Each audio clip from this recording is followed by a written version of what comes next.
We have talked a lot about security and policing issues in Victoria in recent weeks. Let's catch up with security experts Daniel Lewkovitz in Sydney and get a perspective on this. Thanks for joining us, Daniel.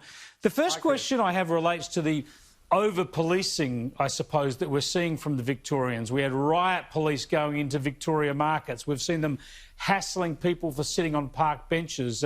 And then we had that horrible episode yesterday, the day before yesterday. It wasn't related to COVID, but a policeman stomping on someone's head. Does this tell you that there's something wrong with the culture of Victoria Police? Well, Chris, Victoria right now is a pressure cooker. I don't think there's many people in Victoria who are enjoying what's going on at the moment. And if you've ever heard the expression, the thin blue line, it's essentially referring to police being all that stands between law and order or a society crumbling into anarchy. And the problem is when you have a pressure cooker environment where the population isn't trusting the government or where there's all sorts of external stress factors, that blue line gets thinner and thinner and thinner. And I think that's what we're starting to see in Victoria, because there are very sensible, ordinary citizens, good tax-paying, employed, upper-middle-class Melburnians who have never attended a noisy demo in their life, have never got into a fight with police in their life, and they're mad as hell. And we know what comes after that. People decide they're not going to take it anymore, and that's a problem. But it works in the opposite direction as well, because police, for whom I have a lot of support in general, want to be able to go to work, do their job safely, protect the right, uphold the law and come home safely. And of course, if they feel like they're going into a hostile situation, that gets them on edge as well. And so really what we need is a lot more calm, but that takes a lot more than people just standing up at a podium and saying everyone needs to calm down. There needs to be mutual trust.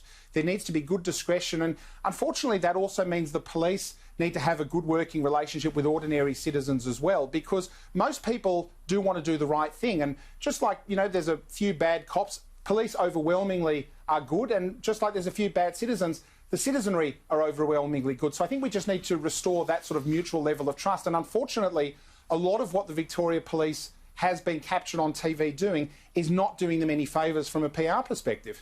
Now, yeah, you talk about how that resentment can be sort of self-perpetuating on either side, especially implementing rules that no policeman ever expected to implement and no one in the public expected to have to live under. But I've been critical of the tone. You talk about what's coming from the leadership, and especially when you're doing something like having community rules to fight a pandemic. I've been surprised at the tone of the Premier primarily, but other leaders. It's sort of laying down the law. These are the rules. You won't go to your mate's house. We'll be out there. We will get you. We will fine you. Shouldn't it be a more cooperative approach, going back to the phrase we started with, of we're all being in this together? Yeah, well, I mean, I'm aware of one story coming out of Melbourne of a person who was at the shops on Friday night and was approached by police saying, "What are you doing?" And she said, "Well, I'm here to do my Friday night shopping." And they demanded her ID and she showed it to them and they saw, "OK, well, we can see you're within 5 kilometres of where you live, so that's OK," and carry on.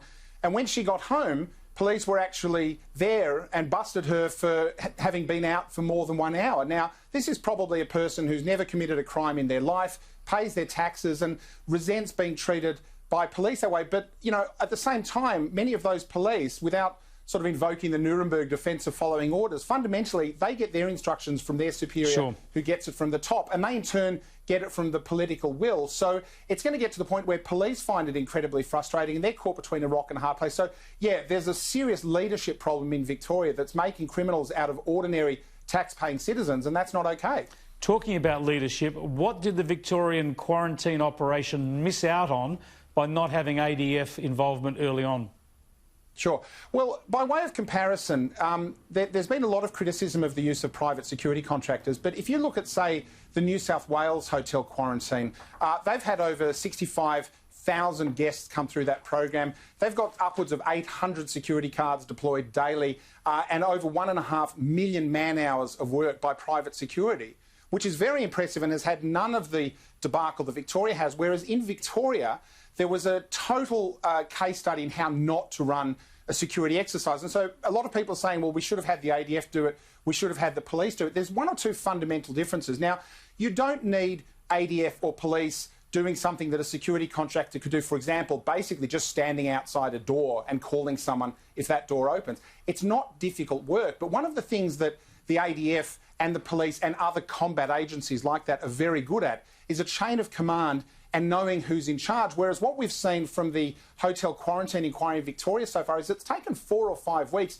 and they still haven't even got to the bottom of a very fundamental question, which was who's actually running the show here, who's responsible and whose butt can be kicked here. And the real shame of it is when you look at the people who were actually involved, and, you know, look, they're good people and they had good intentions, but if you actually review the names of the people for Department of Precincts and Regions or Human Services, these were people who had nothing on their resume even remotely relevant to the work that was currently doing. So they might have organised trade events or New Year's Eve shows and so forth. So some of that came across in the work, for example, buying flowers for detainees on Mother's Day or buying toys for kids, and all that stuff's very lovely, but it's absolutely irrelevant to a public health emergency, which is why we saw things go horribly wrong. And coming back to Victorians being disappointed in their government, one of the biggest shames of this is that those public servants who are on many hundreds of thousands of dollars a year, I think we can probably predict they're still going to have a job when all this is over, whereas as a direct result of ineptitude in the management of that program, for example, allowing subcontractors to subcontractors to subcontractors,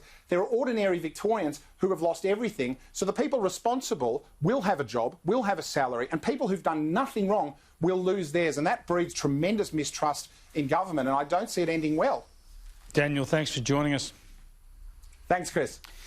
That line of command, that's what police or the ADF would have brought to the operation. They still don't know who was really in charge. Fascinating insights there.